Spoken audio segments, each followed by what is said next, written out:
नमस्कार दोस्तों। तो आपका मून स्टार्स एनलाइटमेंट चैनल में स्वागत है। तो आज जो हमारा टॉपिक है वो है एटमॉस्फेयर। एटमॉस्फेयर में क्या क्या होता है, तो आज इसके बारे में हम जानेंगे। तो जिन्होंने हमारा चैनल सब्सक्राइब नहीं किया वो हमारा चैनल ज़रूर सब्सक्राइब करें, लाइक करें, फॉलो करें, शेयर करें, कमेंट करें। और अगर कोई भी डाउट हो तो वो हमें कमेंट बॉक्स में ज़रूर लिखें ताकि जो हम उसका निवारण कर सकें। तो चलो हम अपना जो चैप्टर है, जो आज का टॉपिक है, वो अपना शुरू करते हैं।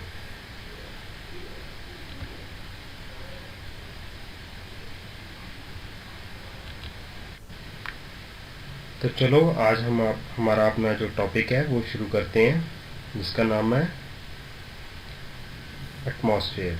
तो सबसे पहले जानते हैं कि एटमॉस्फेयर होता क्या है, जिसे हम वायुमंडल भी बोलते हैं।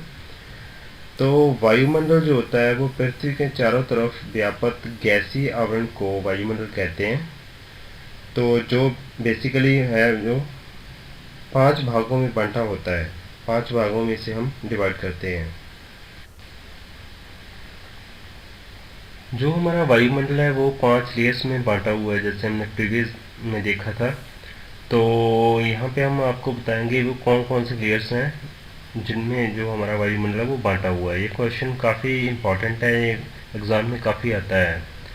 तो चलो शुरू करते हैं। जो सबसे पहली लेयर है वो है ट्रोपोस्फियर। तो उसके बाद आती है स्ट्रेटोस्फियर, उसके बाद आती है मेसोस्फियर, तो उसके बाद आती है थर्मोस्फियर। तो थर्मोस्फियर के भीतर ही एक और लेयर आती है जिसे हम बोलते हैं आयनोस्फियर। तो उसके बाद जो है जो लास्ट वाली है जो लेयर वो है एक्सोस्फियर।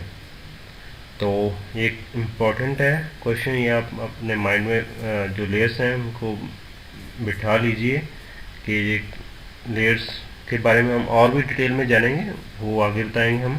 तो ये वाली जो है वो 5 लेयर्स हैं जो वायुमंडल में है। तो चलो शुरू करते हैं। जैसे कि ट्रोपोस्फियर है, ये सबसे पहली लेयर है। ये पृथ्वी की सतह से सबसे पहली लेयर है ये, जो कि 8 से 14.5 किलोमीटर की ऊंचाई तक है। इसी में जो है वो सारे वेदर्स हैं समाये हुए हैं। और इसकी जो घनता है वो काफ़ी ज़्यादा होती है। तो उसके बाद आती है स्ट्रेटोस्फियर। तो स्ट्रेटोस्फियर जो है वो ट्रोपोस्फियर के बाद आती है, जो कि 50 किलोमीटर तक फैली हुई है। The ozone layer which absorbs scattered and solar ultraviolet radiations, जो है इसी में जो हमारी है जो ओजोन लेयर भी आती है, जो कि सूरज से आने वाली पराबैंगनी किरणों को रोकती है। तो मेसोस्फीयर जो हमारी जो आगे वाली लेयर है, जो कि जस्ट स्ट्रेटोस्फीयर के बाद में आती है। तो जो मेसोस्फीयर है वो 85 किलोमीटर तक इसकी ऊंचाई है, जो कि मेटेओर्स को बर्न करती है। मेटेओर्स जो है, जैसे हमने देखा होगा कि रात के टाइम सभी आप सोचते होंगे कि तारा टूट रहा है, तो वो तारे नहीं टूटते हैं।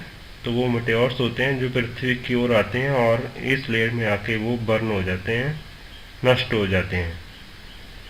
तो ऐसे ही वायुमंडल में बहुत सारे जो हैं मेटेओर्स वो घूमते हैं। तो अगर वो पृथ्वी की ओर आते हैं तो इस लेयर में आके वो नष्ट हो जाते हैं। तो ये वाली जो लेयर है वो 85 किलोमीटर तक है। तो उसके बाद आती है थर्मोस्फियर। थर्मोस्फियर है जो मेसोस्फियर के ऊपर है लेयर, ये 600 किलोमीटर तक एक्सटेंड है। और इसमें जो हमारे सैटेलाइट्स हैं वो इसी में काम करते हैं। तो थर्मोस्फियर जैसे हमने पीछे देखा था कि थर्मोस्फियर के भीतर ही एक और लेयर होती है जिसे हम बोलते हैं आयनोस्फियर। आयनोस्फियर का क्या काम होता है जो है ये जो लेयर है वो रेडिएशंस, जैसे वो रेडियो की होती हैं, वेव्स होती हैं, तो उनको कंट्रोल करती है। जो रेडियो वेव्स होती हैं वो इसी में कम्युनिकेशन करती हैं। तो ये काफ़ी इम्पोर्टेंट क्वेश्चन है, तो आप इसको याद रखिए। थर्मोस्फीयर जो है वो सैटेलाइट्स में काम करता है और जो आयनोस्फीयर है वो रेडियो वेव्स में काम करता है। तो उसके बाद जो हमारी टॉप अपर लेयर है वायुमंडल की, दैट इज़ एक्सोस्फीयर, जो कि 10,000 किलोमीटर तक है इसकी जो ऊंचाई है। तो ये काफ़ी इम्पोर्टेंट क्वेश्चन था। तो होपफुली आपको ये सभी पता लग गया होगा कि कौन कौन सी लेयर होती हैं, कौन कौन सी लेयर्स का क्या क्या काम होता है। तो आप इन सभी लेयर्स को अपने माइंड में बिठा लें।